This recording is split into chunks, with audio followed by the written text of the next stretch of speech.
नमस्कार, मी पंकज महाडिक SSM न्यूजमध्ये आपलं स्वागत आहे। सध्या जिल्ह्याचे पालकमंत्री तोंडोली या गावामध्ये प्रचाराच्या निमित्ताने आलेले आहेत। दादा, तुम्ही आता अंबिका मातेचं दर्शन घेतलं, पहिली काय भावना आहे आणि लोकांचा प्रतिसाद कसा आहे?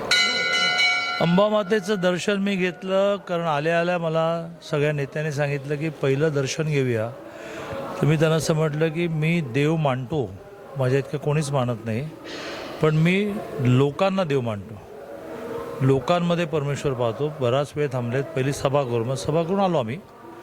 अंबामातेकडे मागणी केली की मागच्या वेळेला जसं जिल्हा परिषदेचं राज्य, जिल्हा परिषद सरकार हे भाजपच्या हातात होतं, संग्राम देशमुख अध्यक्ष होते, खूप चांगलं काम आम्ही केलं, लोकांना आवडलं, वाहवा केली लोकांनी।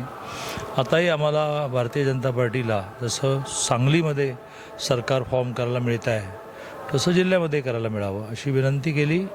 लोकांचा प्रतिसाद जबरदस्त आहे। आज सकाळी मी 10 वाजता सुरुवात केली कुंडलपासून, प्रचंड लोक रस्त्यावर उतरलेले आहेत। लोकांनी निवडणूक हातात घेतली आहे। लोक म्हणाले तुम्ही आलात प्रचाराला, ठीक आहे, पण आम्ही बीजेपी करणारच आहोत। देशमुख आणि लाड या ठिकाणी एकत्रित आलेले आहेत, त्याचा या निवडणुकीमध्ये मोठ्या प्रमाणात फायदा होईल का? नाही, हे साधं गणित आहे, अंकगणित आहे। 1+1=1 3 होतात। तर ते नगरपालिकेच्या निवडणुकीच्या वेळेला थोडंसं आधी व्हायला होतं, अदरवाईज पलूस पण जिंकला असतावी।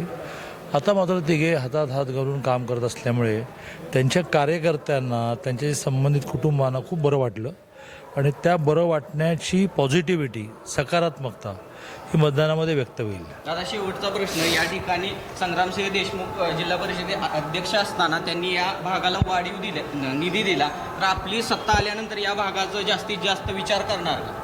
या जिल्ह्याचं भारतीय जनता पार्टीचं नेतृत्व हे कडेगाव पलूसमधून चालतं। सम्राट महाडिक आमचे अध्यक्ष आहेत, पण ते ह्या दोघांना विचारल्याशिवाय काही करत नाहीत।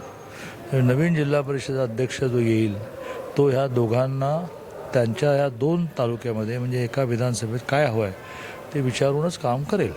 तर हे होते भाजपचे जिल्ह्याचे पालकमंत्री चंद्रकांत दादा पाटील यांनी या ठिकाणी तोंडोली गावामध्ये आपल्याशी संवाद साधलेला आहे आणि पूर्ण जिल्ह्यामध्ये या ठिकाणी निवडून आल्यानंतर वाढीव निधी या भागाला देण्याचं आश्वासन त्यांनी या निमित्ताने दिलेलं आहे।